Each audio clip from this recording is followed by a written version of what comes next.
welcome.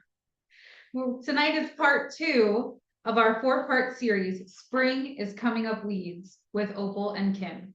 This is Opal and Kim. Hello. In our last presentation, we explored a variety of herbs and plants that are commonly pulled from gardens, overlooked in our yards, or simply disregarded as weeds. These are the plants that may not always fit into the traditional idea of a pretty flower, or they might not be the first thing that comes to mind when we think of everyday culinary ingredients. But hidden within them is a world of history, nourishment, and tradition. These so-called weeds, these nuisance plants, if you will, are often far more beneficial than the mundane world gives them credit for. Throughout history, our ancestors worked closely with the plants around them, learning which ones could be used as food, wellness, healing, and spiritual practice. When we take the time to understand where these plants come from, how they've been traditionally used, and the benefits they can offer us, we begin to see that they are far from ordinary. Whether they're places in the kitchen, an apothecary cabinet, or the cauldron, these plants have stories to tell and gifts to share. Tonight, we'll be diving into the herbs associated with luck and prosperity, exploring not only their magical connections, but also their cultural history, culinary uses, and the ways they have supported everyday wellness throughout generations. So without further ado, let's once again step into the wonderful world of weeds. And here we are. As far as the magical is concerned, I have just one thing that I want to make clear before we start going through this. Always set a clear intention before using any herb in money spells. There are numerous correspondents for each of these herbs, and they can be used for love, protection, clarity, or a combination of these things.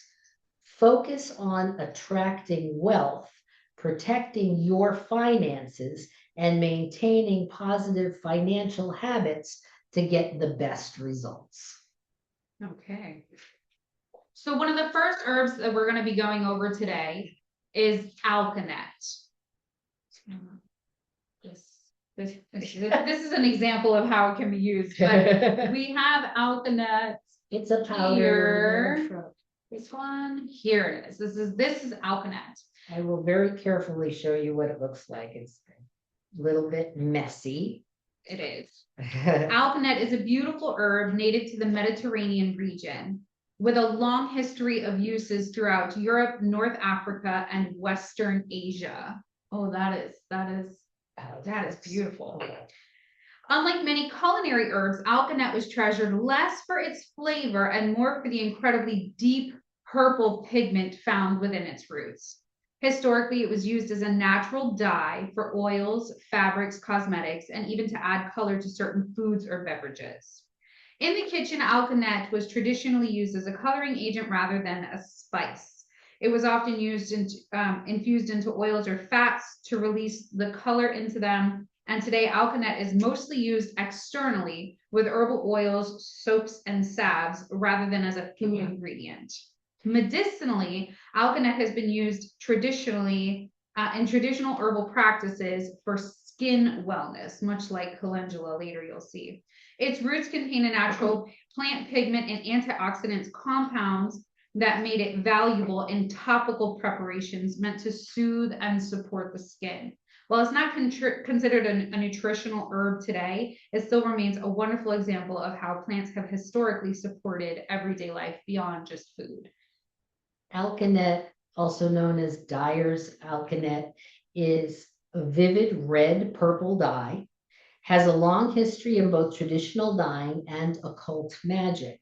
Alkanet is often associated with the element of water and the planet Venus, and is correlated with deities such as Aphrodite, Venus, Hathor, Sekhmet, Horus, Durga, and Lakshmi. It is believed to connect with the third eye chakra, thereby enhancing intuition, psychic abilities, and spiritual insight. In certain traditions, its energy is linked to elemental fire, rendering it useful for fostering passion, transformation, and personal empowerment. In hoodoo and folk magic practices, alkanet root is regarded as auspicious, particularly in matters of business, finance, and gambling. It serves as a vital component of red fast luck oil and is burned with patchouli to attract wealth. I'd never heard of it before, and so of course I had to play with it. Alkanet is not water soluble. Okay. You must diffuse it in either oil or alcohol.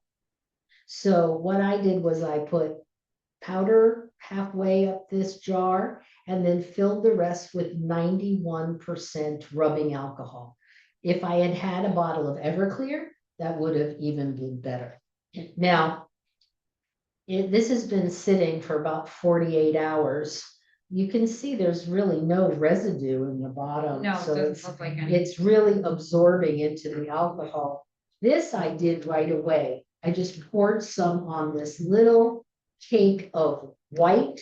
This was white cotton yarn. Okay, this little cake of yarn. Now, interesting enough, it seems like the alcohol soaked into the yarn and all the powdery stuff is still on the outside. So this is going to make like a very variegated yarn with a deep purple on the outside, getting lighter until you get into the center. I might add some more alcohol to this to see if I can get more of that dye into it. Deep into it. So in this case, then, you wouldn't just pour the alkanet onto the yarn. You would have to create the solution first and then put it into the yarn. Whenever you're using it for textiles or ink, like writing on paper, you can use this with a paintbrush. You use alcohol. Okay. If you're using it in cosmetics, then you use oil. Okay. Right. And so now that this is infused, I will try another cake of yarn to see what difference this makes. This should just soak right in that cake to the center of it and make it a more uniform purple, but it's going to be a pretty bright purple. It is. And so then will you wash that out afterwards? How long will you let it sit before you think to wash it out? If it's been a few days already? Yeah, it's already been 48 hours. I made it as soon as I made that. Okay. So I may wash this tomorrow. And then what can I do with yarn like this? Well, I've already infused this yarn with all the properties of alkanet. This will attract money. I could make a little swatch to put on my altar or under my money bowl, or even crochet a bowl out of this. You could make it a keychain that'll go into your wallet, a little keychain. You could crochet a little wallet that you would keep. You can crochet a wallet. I have a little pattern for a little cauldron. I think maybe I'll make alkanet cauldrons. Very nice. And you can put whatever intention you want. I see Yule gifts in your future. Thank you for introducing me to alkanet. Nice. And messy. It's messy. I may put some in oil and make my hair too. That's right, topically, not internally. So the next item that we're going to talk about tonight is called cinquefoil. You could say it two ways: cinquefoil or cinquefoil is how I was reading it. But it is a small flowering plant that is found throughout Europe and Asia and North America. Its name comes from the French word meaning 5 leaves, referring to its distinct 5-part leaf shape. Throughout Europe, folk herbal traditions, cinquefoil was commonly gathered and prepared as a household wellness herb. Although it's not commonly found in modern kitchens, cinquefoil was traditionally prepared as an herbal tea or infusion. The leaves and the roots have an earthy, slightly bitter taste due to their natural tannins, which are the same compounds found in many other teas and plants. From a holistic perspective, cinquefoil contains beneficial plant compounds, including tannins, flavonoids, and antioxidants. Traditional herbalists use it to support digestion, to soothe the stomach, and promote general wellness. Like many bitter herbs, cinquefoil shows how simple wild plants were once part of everyday herbal care. You can, I'll point it out here. We actually have some out here, but this is the packaging with which you can get it, and all of this stuff can be found on Amazon. Yeah, or really on Amazon, unless you want to grow it yourself. But this is the cinquefoil, I believe. Yeah. So of course, the 5 lobed leaves represent the 5 elements in magic: earth, air, fire, water, and spirit. This makes it a potent symbol of harmony and balance in magical traditions. In medieval Europe, people wore it as a talisman or amulet to protect against evil spirits and attract good luck. The plant is also associated with fairy magic and is often used to communicate with the fae. Use it in charm bags, talismans, or money spells to attract abundance and success. Love that, fairy magic. We could have used the cinquefoil at Litha. yes, when we did our fairy lanterns in Litha, yes. Something for next year. Yes, something to keep in mind. Okay, so in this case, we'll be using this particular one in our money bowls later. So the next one we're going to go over is goldenrod, and I don't have an example of goldenrod with me right now because the one in my garden hasn't flowered yet. So it would just be a stalk of green, but they do shoot up pretty big, and they can get really, really pretty. But goldenrod is a bright yellow flowering herb native to North America, with related species growing throughout Europe and Asia. It has a rich history among the indigenous people of North America and their traditions, and was later embraced by European settlers as a useful household herb. It was even used historically as a tea substitute and became known by some as Liberty tea. Goldenrod is one of the more culinary friendly herbs on this list. The flowers and leaves can be brewed into herbal teas or infused into honeys and syrups and vinegars. While its flavor is lightly floral and earthy, some varieties do have a more sweetness to them, similar to like an anise hyssop. Nutritionally, goldenrod is rich in beneficial plant compounds, including flavonoids, which acts as antioxidants. Traditionally, goldenrod was used by herbalists to support the urinary tract health, kidney function, and seasonal wellness, which is funny because a lot of people are actually allergic to it. Is a wonderful example of a common wildflower that is actually packed with traditional herbal value. Well, goldenrod is widely regarded as a symbol of sunshine, abundance, and resilience due to the bright yellow flowers. And also the late summer bloom. That's why you don't have it in June yet, right? So it's at the peak of harvest of that fruiting time is when the goldenrod happens. It is traditionally associated with good fortune, wealth, and success, and is believed to attract prosperity when carried, placed on the altar, or added to charm bags. In European folklore, goldenrod was thought to reveal hidden treasures or guide travelers. Dried goldenrod can be added to charm bags or tucked into wallets to attract income, opportunity, and recognition. It is also often combined with ingredients such as cinnamon, alfalfa, or lodestone powder to enhance its effects. Okay, I've never even heard of lodestone powder. Interesting. Sure, crush up the rock. Lodestone. Lodestone. Explain. What's a lodestone? What's a lodestone? It's usually for magical practitioners, it's any particular rock that grounds everything. Yeah, like something that has really heavy, dense, probably magnetic. Most of the time, yeah.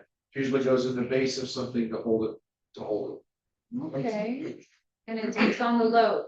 I like that. Okay, very cool. So I'm sorry we don't have any to show you right now. My garden failed us. It's still growing. We'll check back with you in a couple of weeks. Yeah, for Lunasa, we'll have during the harvest, right? So the next one that we're going to discuss is fenugreek. And fenugreek is one of the oldest cultivated herbs in the world, with roots in the Mediterranean, Middle East, Egypt, and South Asia. It has been used for thousands of years as both food and medicine, appearing in ancient Egyptian traditions, Ayurvedic medicine, and many other cultural cuisines. Both the seeds and the leaves of fenugreek are edible. In Indian cuisine, where it was known as methi, I'm saying that wrong, methi, the leaves are added to breads, vegetables, and sauces, while the seeds are commonly used for curries, spice blends, picklings, and stews. Fenugreek has a unique flavor that is slightly bitter, nutty, and naturally reminiscent of maple syrup. Fenugreek is a nutritional powerhouse. The seeds contain fiber, protein, iron, magnesium, and other important minerals. Traditionally, fenugreek has been used to support healthy digestion, nourishment, and women's wellness. Modern research has also explored its role in supporting balanced blood sugar levels and lactation. Fenugreek has been honored across various cultures for millennia, including ancient Egypt, Greece, and India. We have the seeds here. We do have seeds. Little golden seeds. In Egypt, it played a role in embalming practices and was believed to ward off evil spirits. In Greece, it was associated with strength and vitality in horses. Indian Ayurveda regards fenugreek as sacred, symbolizing fertility, abundance, and good fortune, and fostering harmony between body and mind. Its golden seeds are often viewed as signs of wealth and prosperity. Fenugreek seeds are commonly used in spells and rituals aimed at attracting prosperity and money. They can be placed in money bowls, kept in wallets, or sprinkled around homes and businesses to invite financial success. And they're sweet. I might invite ants too. But I could see how like grinding it up and including it into like a curry paste or something like that would be absolutely delicious in a mortar and pestle. You just get it. Definitely. So the next one we're going to discuss is red clover, and here we have the flowers for them. They're really pretty. So red clover is a flowering plant native to Europe, Western Asia, and parts of North Africa that later became widely naturalized throughout the world. History, it has been valued as both a nutritious plant for the land and an important herb in traditional wellness practices. The blossoms of the red clover are edible and have a mild, sweet, honey-like flavor. So that would be great to go with the fenugreek and even the calendula to make toss it all onto your salads. The blossoms are edible and have a mild, sweet, honey-like flavor. They can be enjoyed in herbal teas, infused in honeys, syrups, jellies, salads, and baked goods. Red clover is especially popular in springtime herbal preparations because of its gentle floral tastes. It's a hidden gem full of beneficial nutrients like vitamin C, calcium, and magnesium. It has other plant compounds called isoflavone. Saying that wrong. Traditionally, herbalists use red clover to support skin health, women's wellness, and overall vitality. Okay. Red clover has a long history in herbal medicine and magical rituals. In Wicca, it is linked to the triple goddess, representing the phases of womanhood, maiden, mother, and crone. This association emphasizes its use in fertility rites and is empowering women. Ancient Druids believed red clover was sacred and could ward off evil spirits. while medieval Europeans thought it could be used in potions for invisibility and clairvoyance. It is often used in money drawing spells, carried in spell bags or placed under candles to attract wealth and success. Adding it to baths is also believed to boost its prosperity enhancing properties. You know, when in magic, when you talk about invisibility, it's not like putting the cloak on, or it's not like the Invisible Man. You No, burst my bubble. it's I'm going full Harry Potter with it. Invisibility cloak, you can't see me. well, it's an attitude that you can't see. You're Oh, I not like going that. to notice. That's magical invisibility, where you can, like, if you make a red clover potion and you can drink the tea, we got the makings of good salad dressing right there. Yeah. You know, you eat it and you set the intention that I'm going to get through this day and nobody's going to notice. I'm going to go in and out of this place and nobody's going to notice. Okay. You know? So, but now why would you use something like that? Maybe there's someone there that you don't want to talk to. Okay, I Maybe can there's see that. something there that you want to avoid. Okay, I can Yeah. see that. Pitfalls in doing something like that is if nobody notices you, you could get hurt. Someone could run into you. Oh, okay, You know, sometimes you feel invisible. right. I've had that feeling before. And I always think empowering, we should take up our space. We should be Right. there. We should be pronounced, but sometimes There might maybe be you don't, times where where you don't want to be. In which Yes. case, red clover on your salad. Red clover. Have Nice. have a cup of red clover tea and sneak in and out or something. So I always like to make myself a tea. I turn myself into a tea. I take a bath, a very hot bath, and I put all of the things that I would put into a tea in my bath. My husband hates it because then he's scooping out flowers from the bath, like dried flowers out of the bath. Put them in a bag. It would do you better to put it into a bag. An Have it in organza bag or a tea bag. something like that. Yeah, the first few times I didn't, so we were just swimming in clover. It was great. But yeah, make yourself a tea. That's awesome. So the next one we're gonna go over is star anise. Star anise, we have them here actually, and these are one of my favorite herbs. They're pretty to work with. We use them around Yule time. Yep. As decor on like orange slices and stuff, and they're just pretty to work with. And they smell great.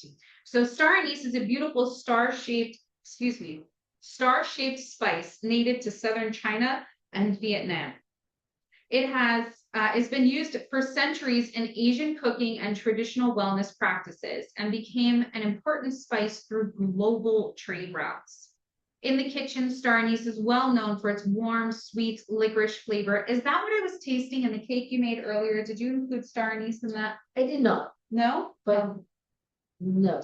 It was a spiced cake, so that was one of it. But it has a sweet licorice-like flavor. It is a key ingredient in Chinese 5-spice powder and is commonly used in Vietnamese pho, chai teas, desserts, marinades, and slow-cooked dishes. Because of its strong flavor, a small amount goes a long way. Nutritionally, star anise contains antioxidants and powerful aromatic plant compounds, especially anethol, which gives it its signature flavor. Traditionally, has been used to support digestion, ease occasional stomach discomfort, and provide warming comfort in teas and foods.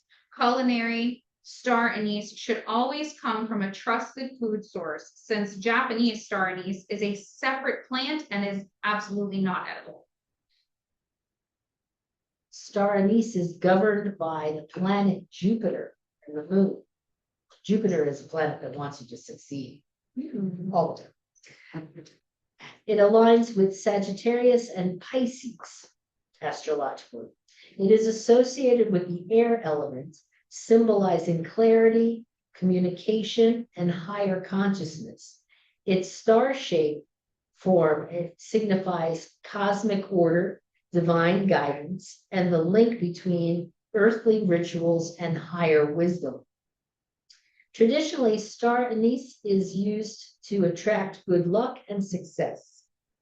Placing it in a green or orange pouch on an altar or in personal spaces is believed to boost luck and attract abundance. Its connection to Jupiter further emphasizes its ties to wisdom, prosperity, and spiritual development. There's a lot going on with that. It seems like there's a lot going on with all of them, with all of the herbs, which is why your disclaimer at the beginning was so important to make sure you're setting your intention Right. with your money goals and what you're doing, because other things can go in other directions. Mhm. So the next one we're going to discuss is blue sage. Is native to parts of North America and has a long history of traditional use. While blue sage itself is more commonly known for ceremonial and herbal purposes, the sage family as a whole has a strong culinary history, especially throughout Mediterranean cultures. Culinary sage varieties are commonly used in cooking to flavor soups, roasted vegetables, meats and sauces, and seasonal dishes. Sage has a bold, earthy flavor that is lightly peppery and pairs well with rich and savory foods. Edible sage varieties are packed with beneficial compounds and contain nutrients such as vitamin K, along with antioxidants. Traditionally, sage has been used to support digestion, oral health, and cognitive wellness. It is one of the best examples of a kitchen spice that bridges the world of cooking and traditional herbal care. In this particular case, though, we're talking blue sage, and blue sage is not, it's not something that you would No, be not ingesting. Blue sage is, Right, so, right. yeah, It's, right. The kitchen sage or garden sage is the one that's in your Thanksgiving turkey dressing. It's the one that's in my bread right here. Yes, and it's delicious, but it is not the same as blue sage. Right. Right. Blue sage is connected to wisdom, emotional stability, and the crone archetype. Its blue color is typically associated with the element of air in magical traditions, symbolizing clarity and communication. However, some traditions also link it to earth for grounding and connection to home energies. Add a pinch of blue sage to money sachets or abundance bags to promote financial success and prudent decision making. It is milder than black or white sage when burned, but it can also be added to a simmer pot if you are sensitive to smoke. Oh, But okay. I And if you have use- cats, Yes, because cats don't always like incense. So just keep that in mind if you have cats. I use blue sage in an incense form. This is what Minerva's temple smells like. This is always burned in Minerva's temple for the wisdom, the clarity. Love it. This is Now, question, because when I think of sage, sometimes I think of saging and it being a closed off practice and not wanting to, like, is there certain kinds of sages that are used for that? Blue sage doesn't fall into that. I have someone here who can give me the answer to yeah. You're that. talking about white sage. You're talking about white sage. White sage is specifically only in the Southwest Americas. It is endangered. It's becoming endangered because it's becoming very popular in different witchcrafts and different practices, which is actually white sage is a closed practice that only native people should be practicing and should be using white sage. Not all natives can use white sage because you have to be taught how to use it. Because white sage is basically a big clear out everything, good, positive, and everything you can think of. If you don't know how to reset everything, you're going to invite things in that you don't want. Ah, okay. But basically, any other sage, blue sage, black sage, any sage kitchen sage, mugwort, any other sage that is part of the 700 to 900 plus species are open. It's just white sage is the closed one. Okay, thank you for that. You're welcome. Black sage is also mugwort. Oh, I didn't know that. And I like mugwort. Now we know. So I feel that's much witchier. That's my I mean, anything with a mug or wort in it has to be, right? mugwort of blue sage is my my sage. That's your go-to. Very My nice. sages. And kitchen sage is mine. I wanted to everything to taste like Thanksgiving. Yes. Yes. So the last one we're going to be discussing today is calendula, which is also known as pot marigold. It is a bright golden flower native to the Mediterranean region and has been grown for centuries in gardens, monasteries, and homes as both a culinary plant and a traditional herbal remedy. Calendula or calendula, depending on where you're from, petals are completely edible and were historically called poor man's saffron because they added a golden color to foods. The petals can be sprinkled into salads, soups, rice dishes, butters, cheeses, teas, and baked goods, like I did here. Though you can't see it, when you bake it, it bakes out the flavor and it bakes out the color, unfortunately. Delicious. It's delicious. Its flavor is mildly peppery, earthy, and slightly tangy. Calendula is packed with beneficial plant compounds, especially antioxidants called carotenoids, such as lutein and beta-carotene. Traditionally, calendula has been loved for supporting skin health and was often infused in oils, salves, and teas. That's actually how I use it. This is my calendula here. I'm running out of it. But that's actually how I use it, infused with jojoba oil and comfrey, and I use it as a salve, so it works wonders. Traditionally, it's been used for supporting skin health, was often infused into oils, salves, and teas, is a wonderful example of a flower that is both beautiful and beneficial in everyday herbal traditions. Traditionally, calendula has been associated with the sun and Apollo, symbols of light, growth, and vitality. Its bright golden color is often seen as a sign of wealth and good fortune, making it a popular choice for spells focused on abundance. In prosperity rituals, a calendula is believed to attract wealth, enhance financial luck, and create opportunities for success. Adding a fresh or dried flower to your wallet, purse, or cash register can help attract money. You can also place it on your prosperity altar to honor the sun and invite abundance. I feel like at that point, when we're doing Litha type of stuff and bringing in or even Litha's midsummer, right? Or doing something for Beltane where we're bringing in the sun, calendula would be a great addition to that. Very nice. Okay. Okay, would you like to lead us, and I will remove the bread, and then you can lead us in creating a money bowl? Yes, I'm going to Wonderful. demonstrate creating a money bowl. Now, there's Remove the bread. all right. There's plenty of ways to do this. This is something that I put together for us to do. I will demonstrate, and then you can all make one for yourselves to take a look. So this is coconut shell.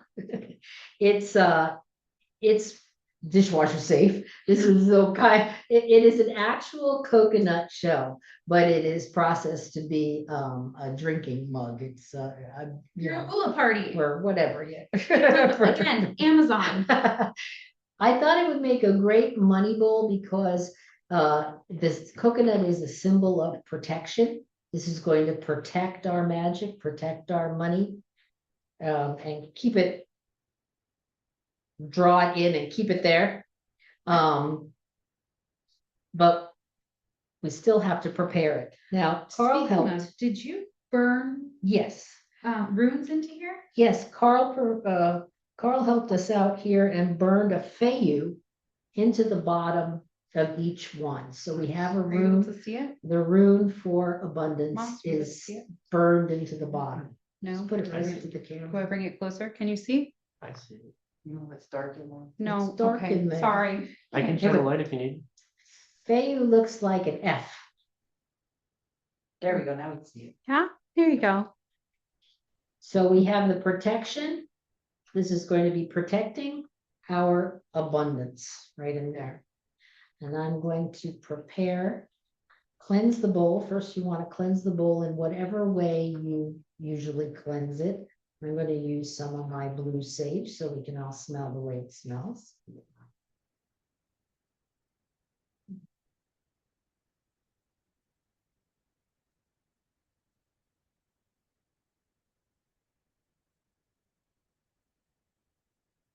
Because of the shape of it, I thought they were gonna be little cones.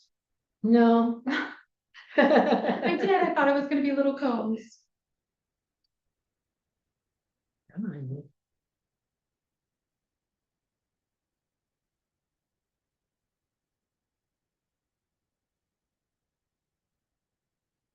We just place the smoke in there. And all the way around it. And you've taken out all the negative. And now we're going to fill it with all the positive. It's right here on my ladybug incense holder. You like it? That's super cute. It's all over. All right, so you need a foundation for your money bowl. We're going to use rice. Rice is a symbol of abundance.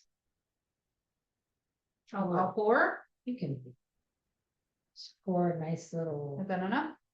there. Okay. So just want a nice little bed.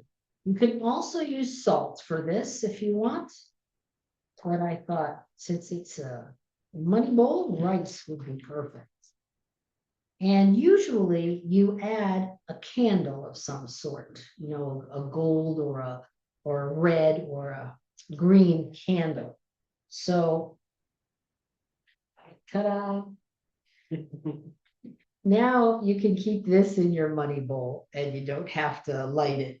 Don't have to remember to blow it out. Right? You can always have that little light in there. All right. So now it's really up to you, all the things that you add to draw money. And of course, I want some clover in there. And I want I want a star. And some zinc foil. That looks like twigs. It's the root of it. Yeah, it reminds me of dandelion root actually. And some of these fenugreek seeds. I'm going to put a piece of green adventurine. This is a money magnet. Green adventurine. And just to get the ball rolling, I'm going to put in my 50 cents. There you go.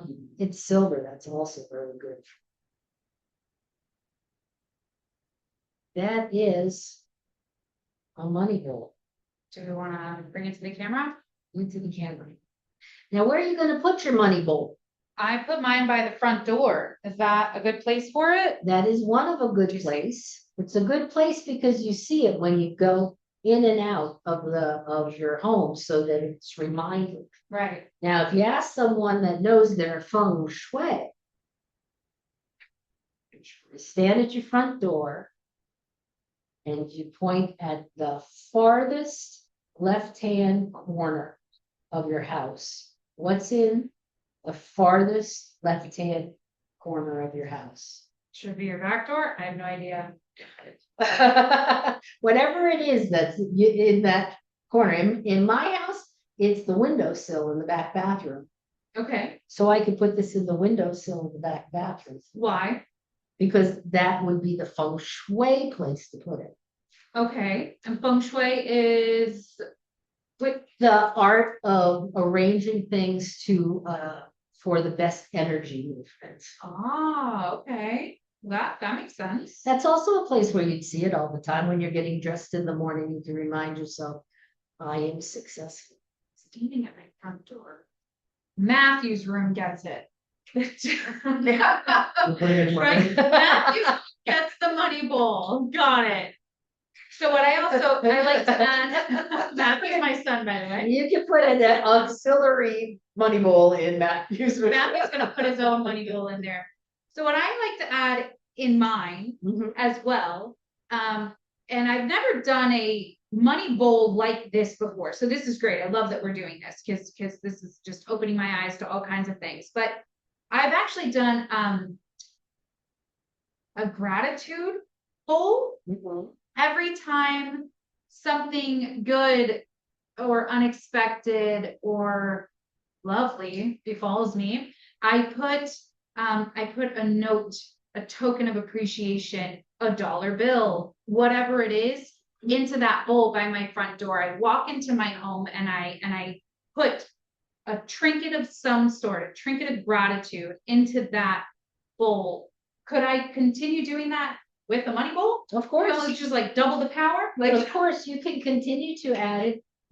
People don't get change like they used to, but you can always like empty your pockets and put your it's true. change into. Yeah, it's When true. Carl and I were first married, that was our mad money. That was our, like, we would empty our pockets every day. And then when it filled the jar, we had this big, like pickle jar from the deli. And when it was full, we'd take it to the money machine. Well, at first we'd have to roll it, but then they got money machines in the grocery store. We'd take it to the money machine and then that would be our dinner and a movie or, whatever. Very nice. Right, so that was, Okay. Did it still smell like pickles when you were pulling your? Yeah. yeah. There was no folding money in there, it was all change. Okay. Okay. So your quarters smell like I pickles. did wash it out. Okay, well, I'm gonna go ahead and make one as well. Yes, so anyone who would like to have a money bowl of their own, come right up. Come on over. Come Let's on make some over. money bowls. Fine. So how do we wanna finish before people come to do the money bowl, do we wanna finish our video? Okay, so we can do that. You have some closing, Thank you for joining us. For more, yeah. So, oh, well, passion, we can, weeds of yeah. passion, so we can see. Right. you'll be able to see. my The face. first one was, Protection. weeds of protection, and we use, water to make our bath salts. That's right. This one is weeds of love and luck and money, and Earth. it's earth, Yeah. because the pentacles are earth, right? So the next one we're going to do is fire. We're gonna do some candle magic. It'll be weeds of love and passion. Yeah. So you wanna be there. Thanks. Bye-bye.